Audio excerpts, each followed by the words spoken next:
I got to tell you about what happened at the gate waiting for my last flight home to Philadelphia. Okay, yes. This is coming home from San Diego where we went to the Rubens. Yes, all right. Yes, well, I made it as far as Las Vegas. If you follow me on any of my socials, you'll know that because of a delay at the gate by my airline, I missed my connecting flight from Vegas home to Philadelphia by about maybe a minute and 30 seconds.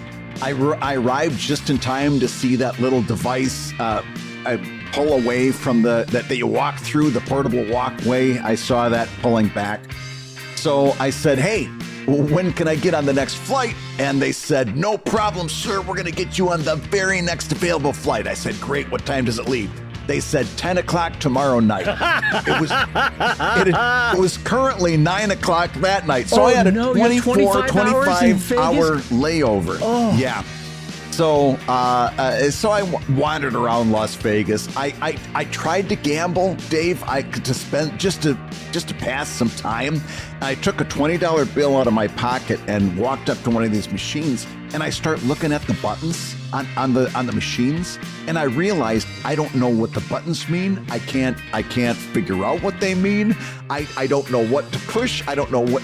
I realized, Dave, I'm too dumb to lose money in Vegas. So I wandered around for a little while and finally was like, this is stupid. I'm just going to go to the airport, plug in at one of the tables next to an electrical outlet, and I brought that laptop. I'm like, I'm going to get some work done. At least I can't get any. I got a little bit of writing done, and I'll get some social media done. I thought the FAA rules now they had to pay for a hotel room for you. If it had been an official flight delay, they would have. But since it wasn't a weather-based flight delay, basically what happened, we pull into the airport, and there's another plane from the same airline at our gate. Okay. And we couldn't pull in until they pulled out. And that took 45 minutes. and my gate that I pulled into was in Terminal B. My next flight was taking off from Terminal A. And that's a pretty good-sized airport. So even with me running through the airport, dodging past people who are walking around with their nose in their phones, I was still late. And they said, the lady said, if I could, I would. But as soon as I put it through, they're going to deny it. For the hotel. So anyway, I go back to Las Vegas airport and I'm waiting for my flight to leave. Flight's gonna leave in about an hour, so I'm sitting in that area near the gate, and then this guy comes up and sits down next to me. This guy, early 20s, kind of looks a little bit like my older son. Okay. Same kind of build, same kind of medium build, has long wavy blonde hair. Sure.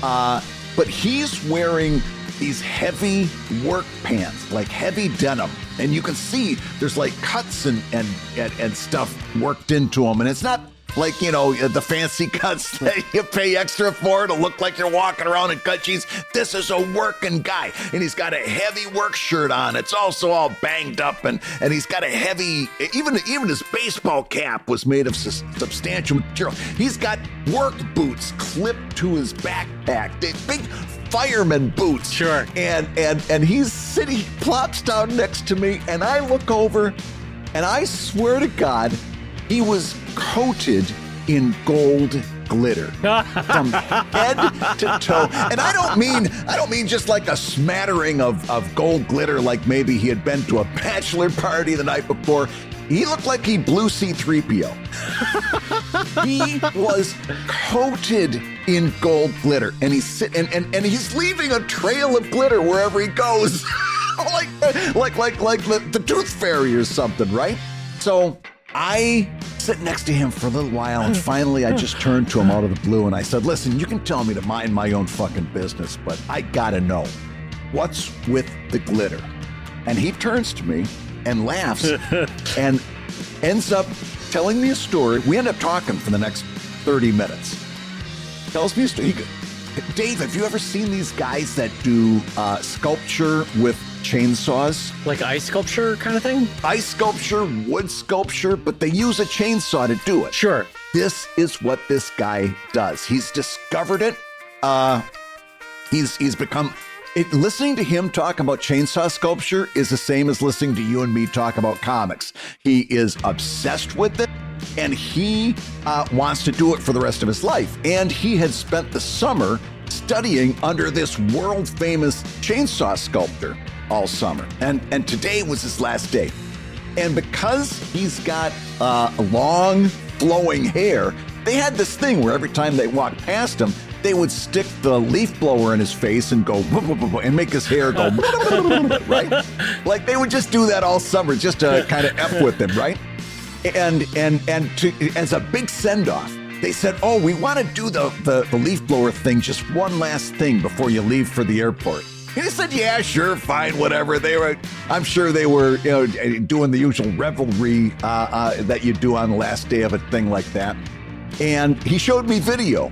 They put this freaking leaf blower within 6 inches of his nose. What he didn't know is that they had packed it with 4 pounds of gold glitter. Oh, God. And they turned this thing off and just sandblast this poor kid with gold glitter. It's caked. When I say it, it's caked on his face. He said it was hysterical. I said, "Didn't it hurt?" He goes, yeah, it really kind of stung. I go, "They could have blinded you with that." He's like, "Well, I had my eyes closed." You know how it is when you're 20. Yeah. I had my eyes closed. And he goes, "Never mind my lungs, which now have a third of a pound of glitter in them." Yeah. he burps fairy dust now. Yeah, exactly. So he said, "I had to leave for the airport." And I said, "They let you through TSA like that? I figured you'd set up all the sensors." He said, "Oh, TSA loved me." And we sit there and talk for the next 30 minutes. By the way, my new friend, Esteban Naus, I found he's got a Esteban. You can check out his work on Instagram. It's at Cheesecake Be Great. It's cheesecake spelled as normal, the letter B, and then great, Great. And you can see all of his sculpting that he's done. He's this incredible young guy. And honest to God, I never had so much fun talking to a stranger at the airport. Because everything that we feel about comics, this is the only thing he wants to do. He wasn't even going to go to college until he said, I kind of had this girlfriend and she was going to college and I didn't want to be separated. I figured I'd lose her if I went to college. So I went to college.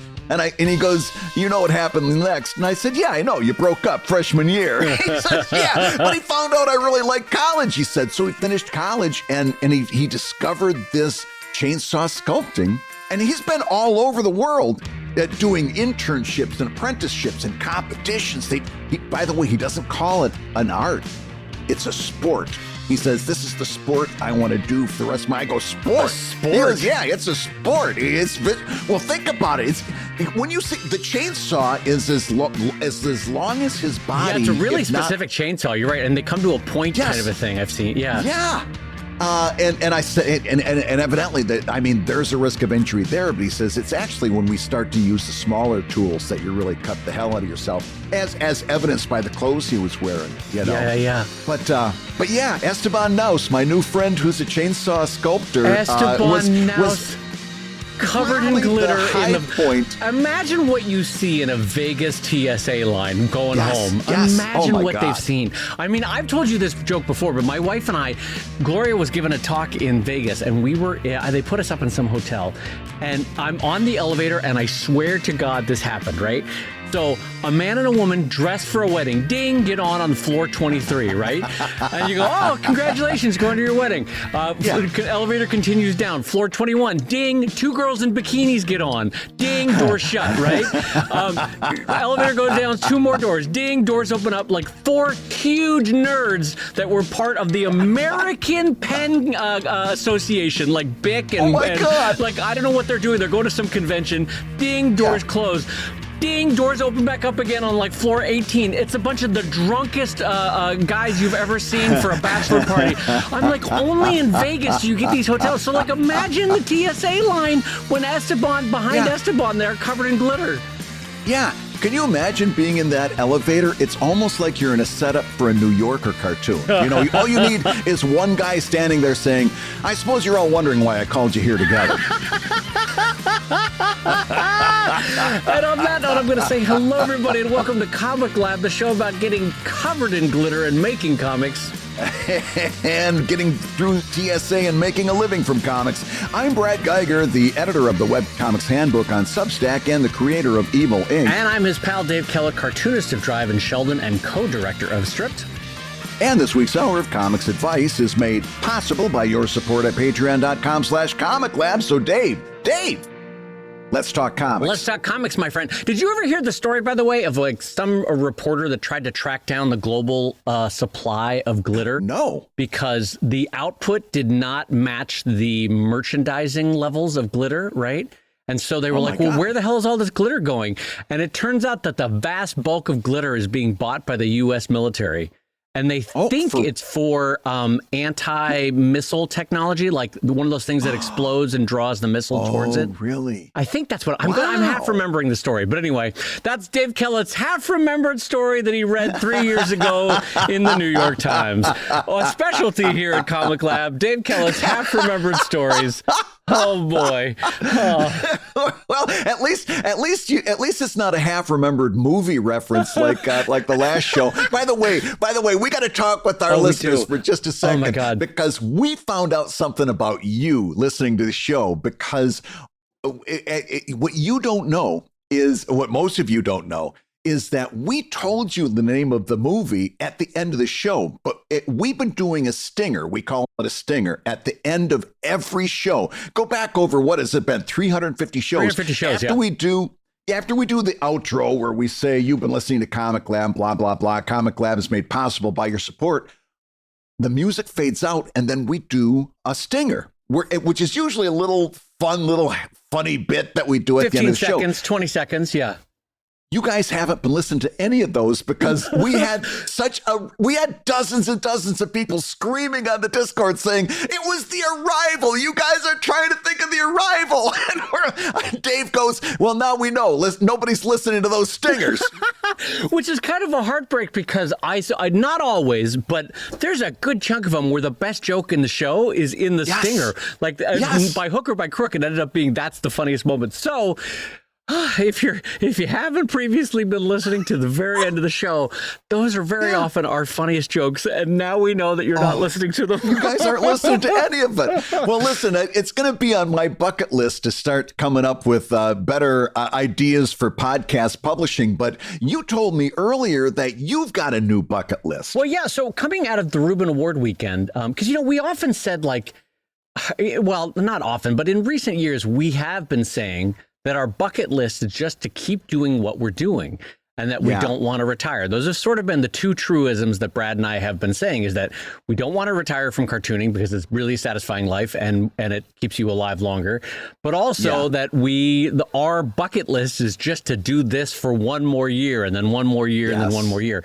But I'll be honest, Brad, I came out of the Reuben Award weekend going, no, you know what? I want to win the Reuben Award at some point in my career.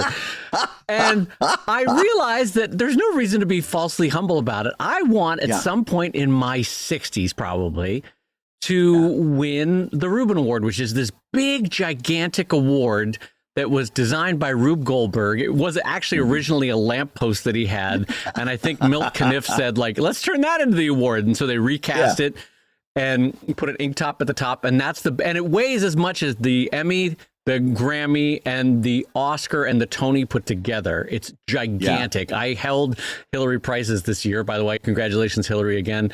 And it's gigantic and heavy, and I realized that I want one. Yeah, which I gotta admit, I kind of had the same thought going home.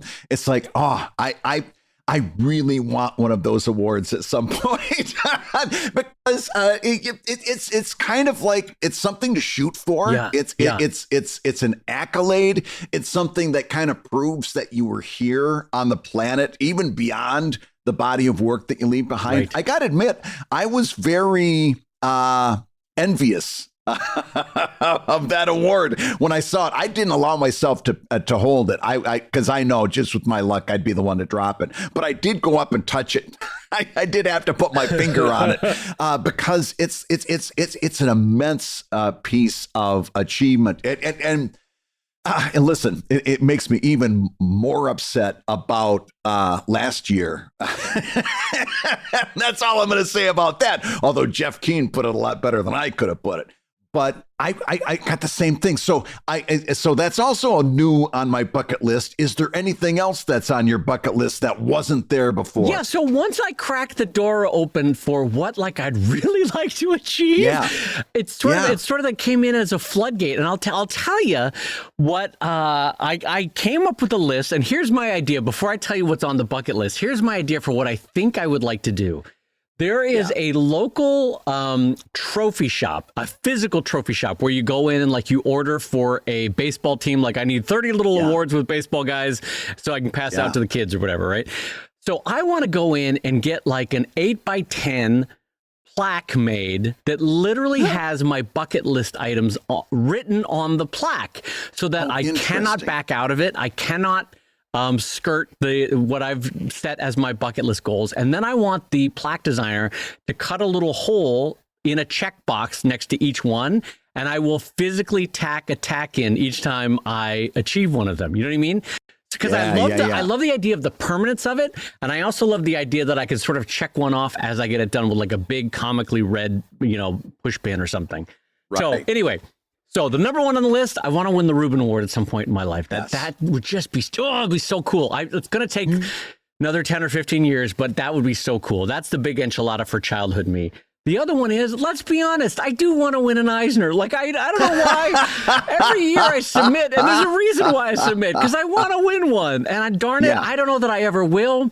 That's an industry that's set up very specifically towards the comic book industry, and I don't sell in that world, so I'm not really known in that world. So it's going to be a harder road to walk down, but I would love to win an Eisner, right? That's number two. So those are the two awards. Those are the purely ego-based bucket list things.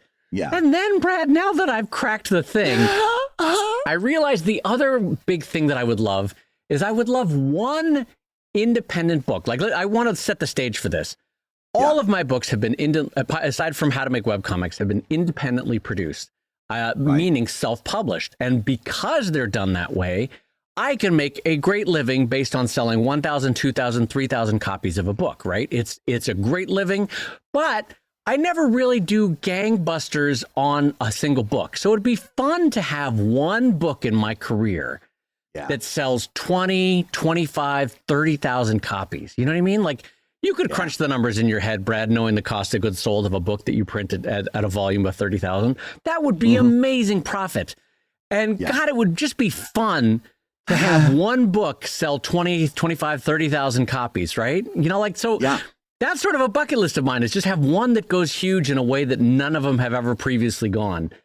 Yeah. And then the final one is sort of a two-parter. I got invited once to go to Angoulême with my documentary Stripped, but I've never been invited to Angoulême or maybe even Japan's Comiket for my cartooning. And I would love to go to either France or Japan, invited for my cartooning. That would just feel because it feels like if somehow you've won over the French or the Japanese, you've really won at life, No, I've got that one too. I absolutely would want sometime before I'm dead to go to Angoulême. And I've been to Tokyo once. Any excuse to go back to Tokyo is a good excuse as far as I'm concerned. And to go for a comic convention is even doubly sweet.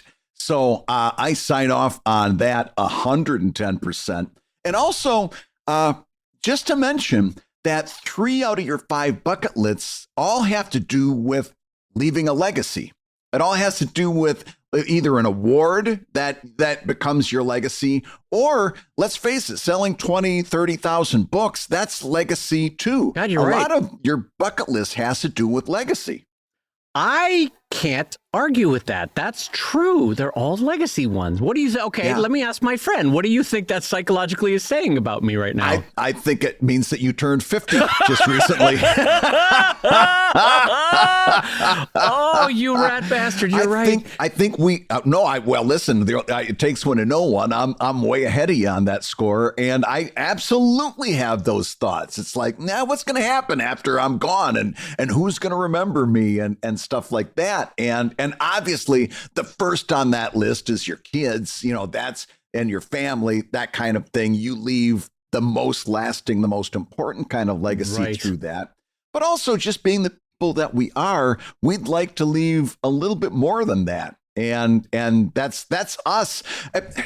That's us, A, trying to leave a legacy, and B, it's also we've established our careers. We have done something that a lot of people, the great number of people, couldn't do or are trying to do. And now that we've reached a certain level of being able to plan the next year, of repeatability. Yeah. Now that we're at that point, it's like there's still some mountains that we want to conquer. Yeah. Right. It's like you don't get to this point in your life where you've conquered something that many people haven't been able to without having a thirst for that kind of adventure. And I think part of it is we still want to have that kind of goal to achieve. Like in other words, if you don't have that, well, what's getting you up in the morning? Yeah. Right. Yeah. Like if you don't have that, oh yes, I've established a professional relationship as a cartoonist. More people can say that they are make their living in the NBA than people who can say in the United States that they're professional cartoonists. Right. Working as a full-time cartoonist. Lots of people can say they're professional, but full-time cartoonists. You don't get to that point without having a desire to conquer the next mountain. Yeah, you're right. And I don't necessarily feel bad that I have these new bucket list goals suddenly. It sort of caught me by surprise that I came out of that Reuben weekend going, gosh, you know what? I want one of those. That's really neat. Yeah. I think it's because like granted, we talk about imposter syndrome enough, and trust me, in this current Kickstarter that I just went through, Lord knows I have felt imposter syndrome a ton, but Brad's been on the phone for me on that. But I also, to the counterbalance to that, is I do have a tiny bit of ego, and I sort of have proven to myself that I could build a career in comics. And now I think what it is I would like my peers to go, you did a good job. You ran a good race, you did good. Yeah. And I think that's also what it would mean. Like if the Japanese and French were to notice me, that'd be like, oh, wow, that guy, even America did good, like that. Yeah. So granted, that one's more blue sky. But all right, now, separate from all that, is the plaque idea stupid? Is the permanence of that stupid? No, I don't think that's dumb. I think that's a very, I think that's a very you idea, right? I take a look at when I take a look at your whiteboard, when I go to your studio, and I take a look at my whiteboard, we have very different ways of organizing our thoughts. You are very structured and, with your pre-printed magnets and stuff like that. This fits you to a T, right? Okay. In other words, having something that's on shiny metal that's got those holes waiting to have thumbtacks put into it that you're going to put right in your line of sight when you're working. That fits how your brain works and how your own motivation works. Yes. I think that fits perfectly well. Okay. Well, so long story short, those are my new bucket list goals for my comics career. And it's weird to suddenly have, I mean, some of them have been sort of simmering for years, but it's good to speak them out loud. That I would love to win an Eisner. I would love to win a Reuben. I would love to go to France or Japan as an invited guest. And I would love to have just one title do bonkers sales as an independent book. Are there any other last minute bucket list items that we missed for you, Brad, that we didn't capture? No. My bucket list is very similar. Although the big selling book, I'm not as crazy about. Like that I can do without. But the award thing, I got to admit, I would very much like to win a Reuben Award. But you mentioned in passing really quick that you had imposter syndrome from that Kickstarter. Yes. I know right now on recording day, I think you've got 3 more days left in your Kickstarter, right. or Yep. darn close. Yep. Are you anywhere near? Last time we both did a Kickstarter earlier in the year, we kind of did a report on our numbers, how social media was doing, what was working, what was not, and we shared numbers to the extent that we were able. Are you in that point yet, or should we earmark that for a future episode? We'll earmark it, but the sneak peek is it has absolutely affirmed to me the utility of Instagram and Twitter is not where I need it to be. And so I think at the end of this summer, or rather, I guess we're in the end of the summer, I'm going to be leaving. I'm going to keep them open, but I'm going to leave Twitter and Instagram and no longer post on them because Blue Sky, which at this point only has, I think, like 600, 800 followers, has already outstripped how many referrals it has sent to my Kickstarter campaign by like 4 times. And my Twitter account is about 15 times the size of my Blue Sky account. So you tell me which one is better able to service the needs of a cartoonist. With the quid pro quo of, I will give as much free content as the social media platform requires. All I ask is that I'm not algorithmically limited and that I'm able to link out and that I'm not punished for linking out. And Blue Sky feels like the old Twitter. And so for that reason, that's the sort of sneak peek, and we'll talk about it when I have the final numbers. Yeah. Okay, fantastic. Hey, if you're listening while you work, take a minute to stand and stretch. And while you're doing that, we're going to tell you why you should join us on Patreon. When you do, you're going to get hours and hours of podcasts that we recorded just for backers. And exclusive Patreon posts that go even deeper on ComicLab topics. And access to our exclusive Discord server, which is a thriving community of professional cartoonists. So you can support the show you love and get tons of actionable resources for your own cartooning. And listen, if you can't swing a pledge this month, we get it.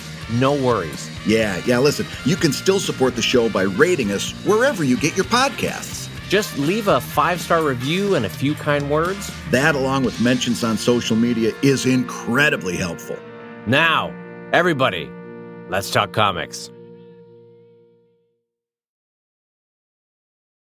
I've got a quick update for you right now about Patreon that I wanted to share, and it is Patreon's new feature called Autopilot. And I technically, I guess I was in the beta testing group for this, although they haven't actually turned mine on yet. But I was really excited with the idea of this. So I wanted to share it, put it out there. If you're seeing notifications about it, I am encouraging people to try this out. Autopilot works like this. Patreon will send a discount to selected free members who seem likely to upgrade. I don't know how they determine that, but I'm sure there's an algorithm involved in there somewhere. Discounts will apply to the first month of membership. After that, they pay full price. In early testing, according to Patreon, Autopilot improved the rate of free to paid membership upgrades by an average of 19%. Yeah, and first of all, I just love to see this innovation from Patreon. And I was saying, Brad, this offline, but I can feel Substack on their behind, and they're like, we got to innovate. But also, this is just great for everyone. So, like, I turned it on literally as soon as it came up, and I think Brad did too. And by the way, Brad, I might as well say this on the show. I logged into ComicLab, it popped up, and I turned it on for ComicLab. So I hope that's okay by you. So there's business decisions being made in real time on ComicLab. Yeah. That's how we do things around here. But anyway, so yeah, I'm in favor of it. It's one of those things that's kind of a no-brainer, and I kind of don't see a downside to it myself. Yeah. And I like what this is a part of a number of changes that Patreon has made recently, including they've instituted a recommendations feature that works very similar to Substack. So speaking of things that we've done without telling each other about, as soon as that popped up, I said yes and started, recommending people that had recommended us. And there's another feature that involved, I think, the free membership tier that Patreon has instituted. Long story short, they've been doing some really good things. And also, you know how I'm always kind of dogging Patreon for their analytics. They improved their analytics in one way that was a real eye-opener to me, and put a button on the conversation that you and I had earlier in the year about free memberships. Remember how we were down on those? They now have, if you check your analytics, they'll tell you how many members have upgraded from free to a paid membership. I think mine was something like 30 in the last time I checked it out. But put those numbers in a jar by the bathroom sink, because I don't remember whether that was over 30 days or 6 months. I forget what the time frame was, and that's important. But it was really significant to me to see a large number of people who had upgraded from free to paid. Yeah, and this goes back to some longstanding advice that Brad and I have always said, which is take those numbers and put them in a jar by the bathroom sink. How many times have you heard that's some that? kind of homespun down country. What would take those numbers and put them in a jar by the bathroom sink? What the hell does that mean to anybody? Hey gang, Brad Geiger here. Remember to take those numbers, put them in a jar by the bathroom sink. That's the advice Brad Geiger's giving out today, gang. It's a pre-coffee morning over here in Philadelphia. That was literally free association. I have no idea where that came from.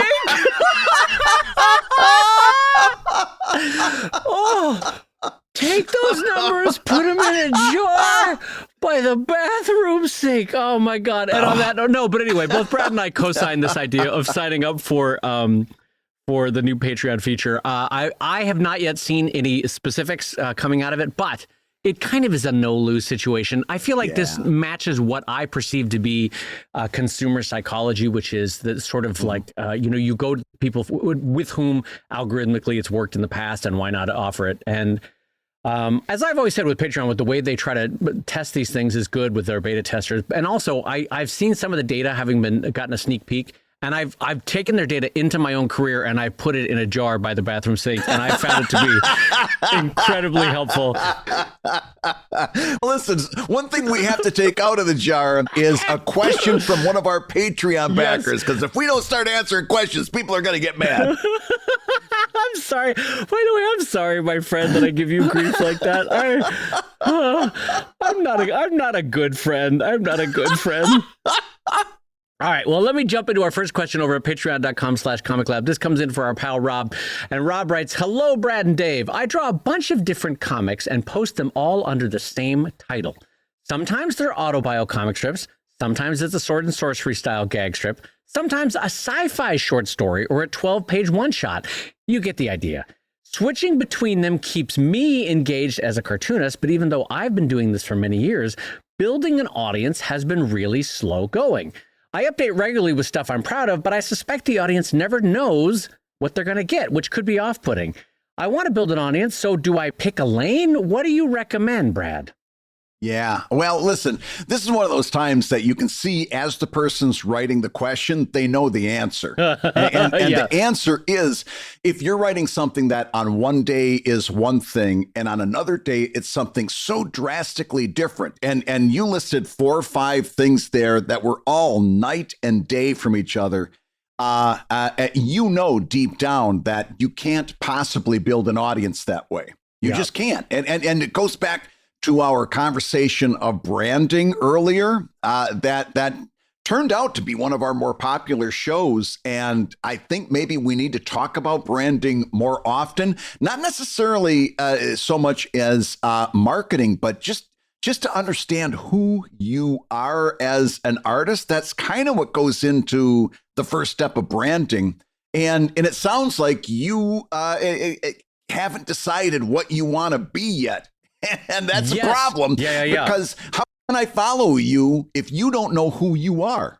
I don't know if I like you. I liked you yesterday, but who you are today is somebody totally different. How am I supposed to follow that? Right. Right. So, yeah, you're not going to build audience doing this. It's going to be quite frankly, impossible to build, or really tough. And nothing's impossible, but holy cats, are you ever making a difficult path even more difficult by putting obstacles in your own path by doing this kind of publishing? I really co-sign with Brad, but I think both Brad and I would be sympathetic to the idea that, listen, as artists, we all contain multitudes. Yeah. Brad is a single panel cartoonist. He's a graphic novelist. He's a cartoonist that can work for all ages. He's a cartoonist that can work for adult NSFW. He's a cartoonist that's done non-fictional graphic novel stories about Philadelphia. He's done all sorts of and can do all sorts of stuff. He's an amazing cartoonist, right? But he's kind of had to pick his lane in his marketing because it's not unlike, this is a little bit of an unfair comparison, but it's not unlike fast food. If I pull into the lane with my car for Chick-fil-A and they go, today it's burgers, and you're like, no, but I came for chicken. Or if you go to Long John Silver and they're like, it's pizza day, and we're like, no, I wanted fish. You know what I mean? Setting up expectations and then delivering on expectations is a big part of cartooning, because much like the foods we choose, we have moods and tones and types of cartooning that we want for different moments in our life. There are times when I'm reading with the kids, for example, that I'll be reading a very different comic than when I'm reading by myself. Or if I'm in the mood for laughter, I know where to go. If I want drama or mystery, I know where to go for that. If I want sci-fi, I know where to go. And so if people come to your site not knowing what to expect and not knowing what repeatedly to expect, it's just hard on a basic human expectation level to ask them to come back. Yeah. Now, does that mean that you made a huge mistake by doing that for several years? Absolutely not, because what you did was something that we also encourage, and that is experimentation. Yes. Right? Yes, especially early on. Yes. We want you to experiment. We want you to go out and, hey, I feel a little bit like this. I feel a little bit like that. The hope is that at some point you do find one that you feel is in your wheelhouse. You feel that you're best at. You feel that you get the best response because whatever you're doing is responding with an audience and so forth. So at some point, we would encourage you to evolve past that and to narrow things down. And that doesn't mean that you can't not do those other things. In other words, Dave is absolutely right. I've done journalism comics. I've done all those things that he listed. And I still do, for example, single panel comics. But my Patreon is built around Evil Ink and Evil Ink After Dark, right? Those single panel comics, I only put forth mainly kind of for myself because I want to sharpen that skill. So, but every time I put them out, it's kind of like a bonus for my readers. In other words, very few of my readers are signing up because of those single panel comics, right? Right. So even in that case, you can still say, "Oh, so I'm going to do these short comics about sword and sorcery, but I still like doing a 12-page one-shot every now and again." Well, after you get your business up and running with those sword and sorcery comics, then you still start to build your Patreon, you can then indulge your joy of that 12-page one-shot at that time and include it as a little bonus. But as long as you're trying to do all of these and make it your thing, that you're going to have a really difficult branding challenge there, because again, nobody's going to know what the heck they're in for when they come to your site. Yeah. And so just to reinforce what Brad said, the good news here is you have done exactly what we have recommended to a lot of people. Yeah. You have started with short stuff, right? That's something we say all the time is like, don't try to tackle a 300-page novel right off the bat. Start with short stuff. That's exactly what you've done. So number one, good work, okay? Yes. Number two, here's another thing. It takes all of us 10,000 hours to get good at something. You've checked off a lot of those 10,000 hours, probably varying your style, your genre, your mood, your tone. Also great. That's also something that Brad and I recommend. So now we're just saying pick a lane. Pick the one that really sparked with you. And if you're the kind of person that said, but they all spark with me, I'm going to bap you on the head. Pick the one that really sparked with you. You know that there's one that really sparked with you. And also, you can use your audience as the filter too. What really sparked with you and got a good response? Build on that one, you know? And here's the thing, because like Brad said, your career does not end with this choice. Brad, in the years ahead, might still do the fantasy pirate comic he wants or the sci-fi comic that he wants. This is not the end of the road for you. You just have to pick a lane to start building the brand, to start making the marketing easier to people, to start making it easier for people to say, yes, I would like to go back and make this something that I either subscribe to or get on the mailing list for or join the Patreon for because it's repeatable and I know what I'm going to get. But you got to pick one to start for the next couple of years. Absolutely. Now, we don't often do this, but the same person sent us another question that I'm going to wrap up into this topic because it's kind of the same overall topic, and that is branding. So I'm going to read the next question this person sent in because it's directly related. This person says, I made a midlife career change and they're becoming a public school teacher. And one thing that they keep drilling into us at the College of Education is this: be extremely careful with what you post online. I'd say I've always been somewhat discerning in my comic, keeping it PG or PG-13, but I've always had several profs say it would be a good idea to wind down the comic project. Any suggestions? My suggestion for that is going to be the same thing that I told you and that Dave told you in the previous example, and that is you need to rebrand. And part of that rebranding for you is going to be, in your case, picking a pen name. That's the obvious answer to this question. If you're going to be a teacher, you don't want to use your given name. You want to come up with a pen name. And as you're rebranding yourself, you're going to make that pen name part of your rebranding. Right? Don't you agree, Dave? But this is a clear-cut case for a pen name. When it comes to teaching, for whom you're going to be interacting with parents and kids, I absolutely think cartooning under a pen name, because no one needs any of the hassle, neither the parents nor you nor the kids, of your comics in any way raising a kerfuffle. So just, yes, absolutely. This is a pen name scenario. And there's nothing wrong with that. There's a billion artists in history who have done wonderful work under a pen name. So now the follow-up question I have for you, Brad, on this is, given the fact that these 15 other short form titles that they did over the course of years never really gained traction, and given the fact that they now have to go to a pen name, which we very strongly recommend, would you recommend, as a parallel to taking on a pen name, bringing down all the archives and files of the stuff that never gained traction anyway that was under their own name? That was going to be my next topic, and you're absolutely was it really? right. Okay. Yep, that's what you got to do. Number one, everybody, this is very common. In fact, I saw this on the Discord server earlier today. As a matter of fact, somebody was asking whether they should take a break and build their buffer up because their buffer had been depleted.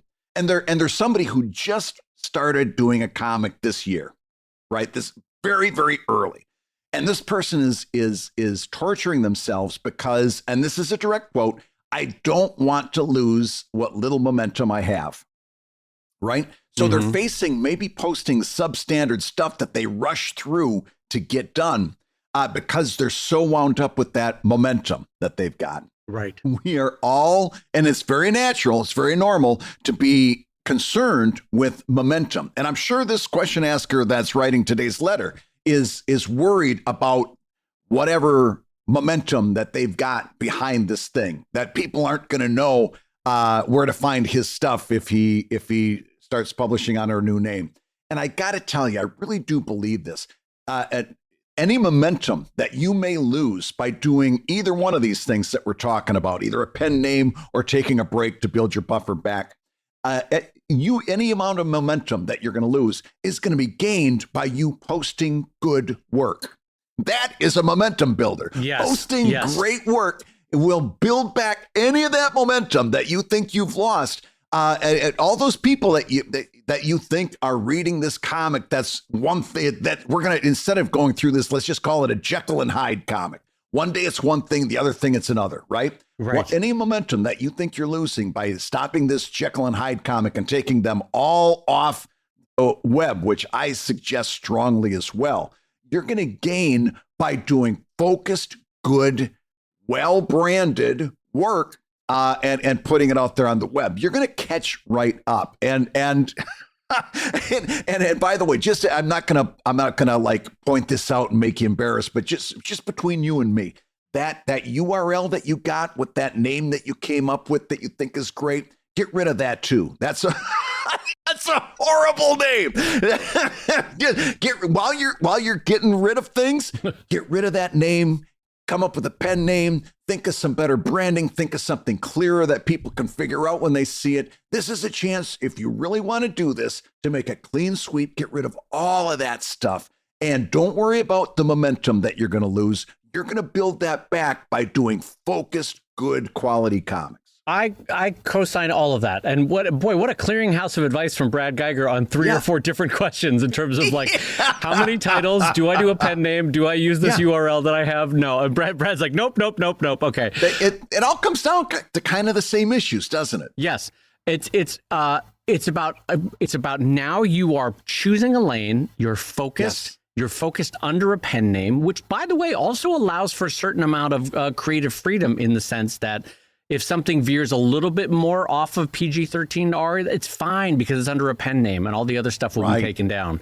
And so you will find in your writing a certain sort of lessening of the load, in the back of your mind in terms of what you can write, where you can write, how you can write. So, the short version is I co-sign everything Brad said there. Yeah, absolutely. So, Dave, let's take our next question from a ComicLab backer. This comes in from patreon.com/ComicLab. And it says this: Dear Brad and Dave, what is your opinion on the not made with AI branding on a product? You see some of them that say not made with AI or made with human intelligence and so forth. Recently, a couple branding movements have appeared. In Substack, there's a made with human intelligence seal, and some artists have started to use and also found a human-made icon that is being used around on Itch.io. I would love to hear your wonderful opinion on this and how it can be perceived, or if using it could cause some confusion. Thanks for your insight. So, Dave, made with human intelligence icons on your work. Thumbs up, thumbs down, or ambivalence?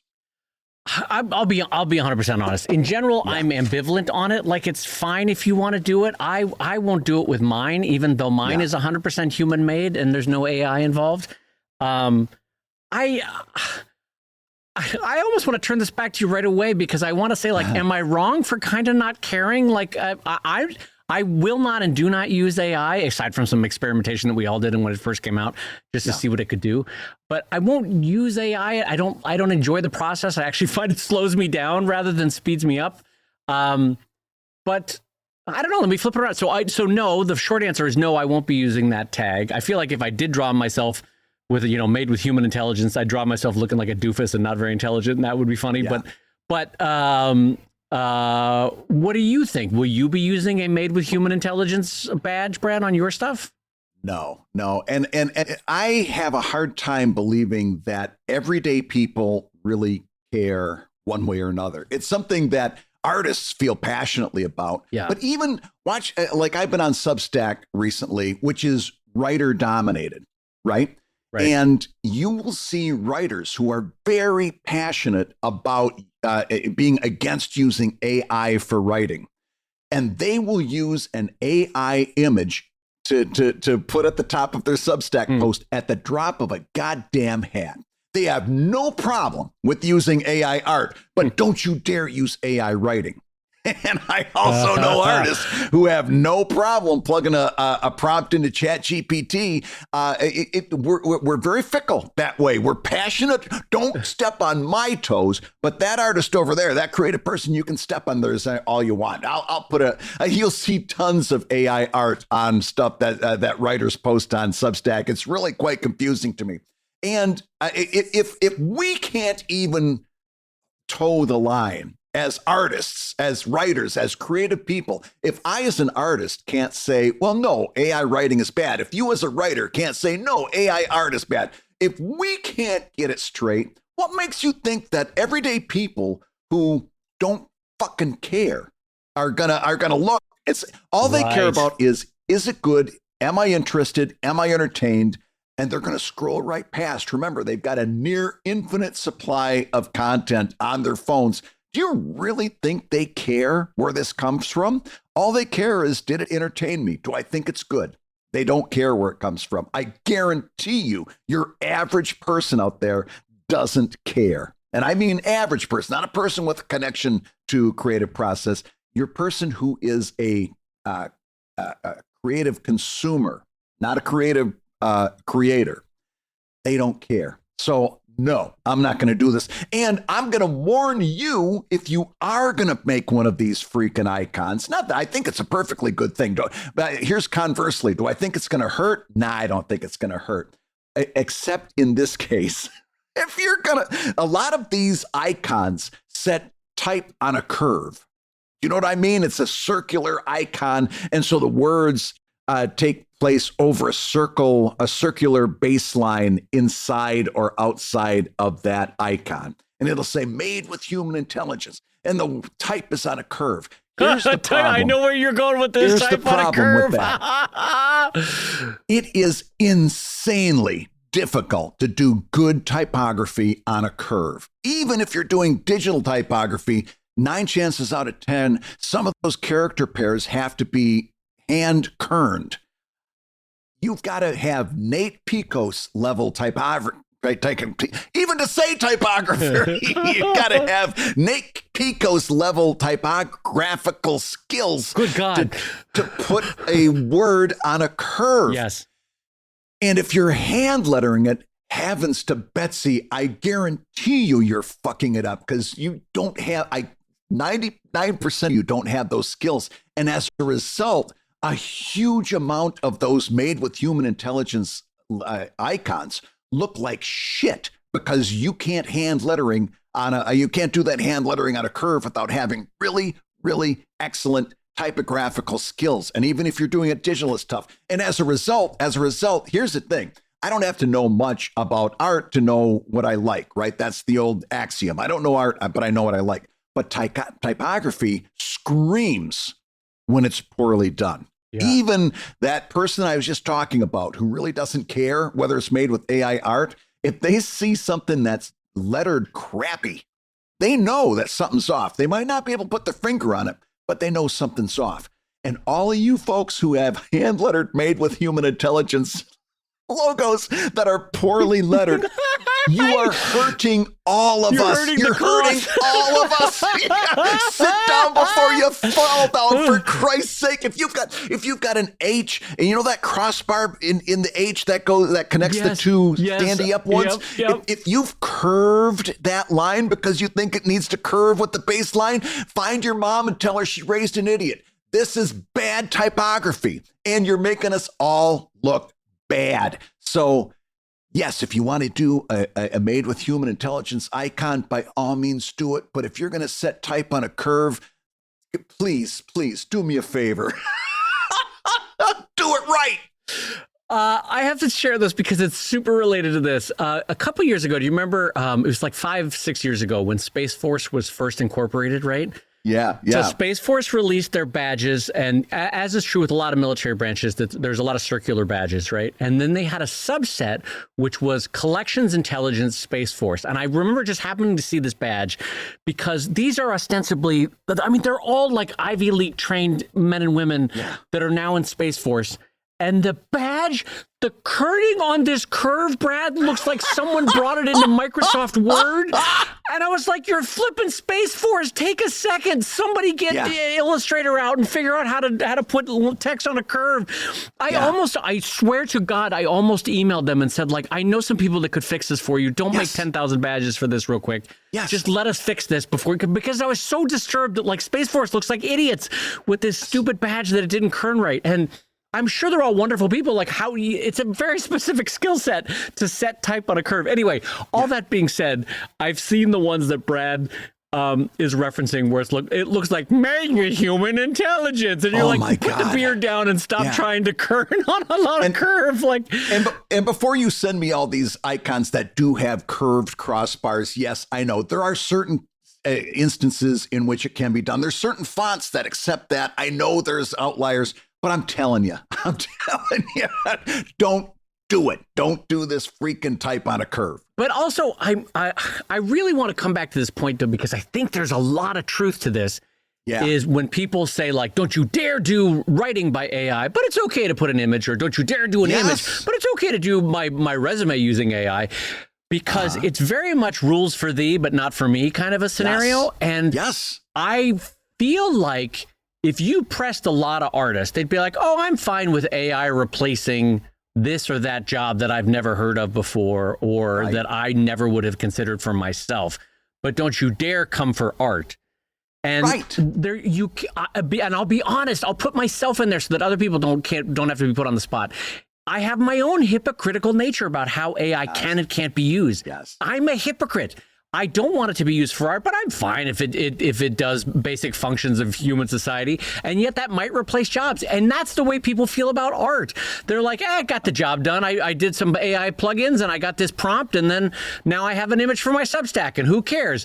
And in the meantime, every artist we know is like railing against the trees. I'm just saying, recognize your own hypocritical nature. I'm recognizing mine, that we're all very much rules for thee, but not for me when it comes to AI.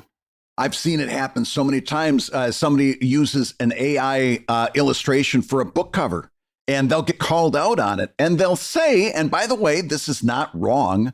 They'll say, hey, I can't afford to hire an illustrator, and I need a book cover. What do you expect me to do? Right. You what do you want me to do? This is here. It's a tool that I can use.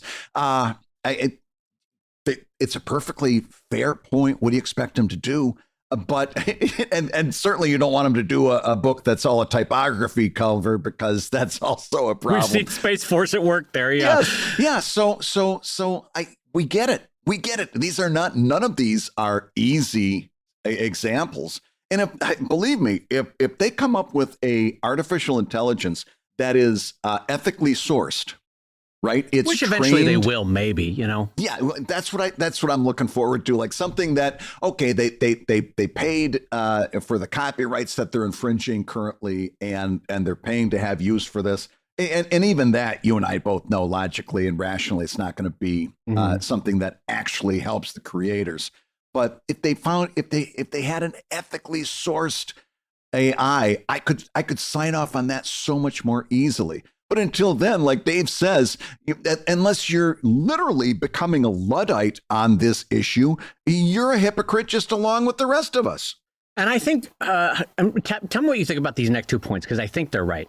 I think two other things can be true about AI in this current moment. One, I feel like we're very much experiencing an NFT-like moment where there's a lot of VC capital, and there's a lot of Microsoft money and Google money and Apple money, and they're all pouring a lot of money into OpenAI and the rest.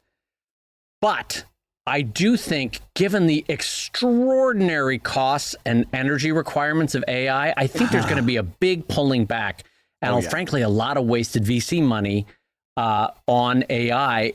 And it's going to a little bit collapse like NFTs collapse. But my second truth, I think, also is that in the long curve that is human culture and civilization, AI is here to stay, and it's only going to get bigger over a longer curve of time. So in the short term, we're absolutely going to see AI crash and burn a little bit because the VC money won't have panned out in time, much like the dot-com boom for those that lived through that. And maybe Brad and I are the only ones who lived through that. Or the NFT crash of a couple years back where the VCs didn't get the money back in time, and so they all kind of crashed out. I a little bit feel like that's going to happen in the short term. So I think in the short term, we're going to have it calm down a bit. But I do think in the long term, this is here to stay. And we all have to start making certain peace with the fact that for certain things, we're all going to be using it in small ways. But gosh, not in art, because that's the one we're allowed to be hypocritical about. And, I don't know. It's so funny. It's so funny to watch. Well, you asked me what I thought, and I agree with you 100% with everything you said. And it comes down to long term versus short term, right? In the long term, all of us as artists are going to have things that we have to grapple with that are going to change right in front of our faces. And before you do what you're about to do, I want to say this because we're going to hear it if we don't say it. I want to super reinforce, Brad and I are not pro AI. We will not be using AI because I know people come for artists that say anything vaguely like, well, we got to come to peace with it. I'm just saying it's a form of realpolitik, is that you have to understand that it's here with us permanently now as a society, and it's going to be an imperfect world in regards to AI. I will not be using it. Brad will not be using it. We are not promoting it or condoning it, especially the way it has been unethically sourced thus far and used thus far. But I'm just saying it's going to be an imperfect world, and we have to be careful with the potential for being hypocrites in this world. Now go ahead and do what you're about to do, that you were clearly broadcasting and that I absolutely picked up on, but keep going. Man, I thought I was going to sneak that in. Well, in the short term, you've been listening to ComicLab, the show about making comics and making a living from comics. Your hosts have been my friend Brad Geiger, who is strongly anti-AI. I just want to reinforce that because you have no idea the hate mail that people get when you say, well, we got to come to peace with it. He's the editor of webcomics.com, and he's the creator of Evil Inc. at evilcomic.com. Now, if you're turning off the podcast, you're turning it off too easy. We got more stuff coming. You got to keep listening because you got to be able to hear me say, and my friend Dave Kellett, the co-director of the comics documentary Stripped, and the cartoonist of Sheldon at sheldoncomics.com, and Drive at drivecomic.com. And the ComicLab theme song is used with permission from Andy Creighton at theworldrecord.net. And this episode was edited by Matt Woodard of Woodsong Productions over at www.woodsong.media. You keep going. You don't stop yet. We're almost there. Keep going. If you love ComicLab, you can rate and review the show on Apple Podcasts. You may hear your review featured on a future episode. And ComicLab is made possible by your support at patreon.com/ComicLab. So I will go ahead and say that twice. Patreon.com/put it in a jar by the bathroom sink. See, this is why you wait, and we're not even at the stinger yet. This is why you wait. We haven't even brought out our A game yet. That's what's just slop. We haven't even planned anything.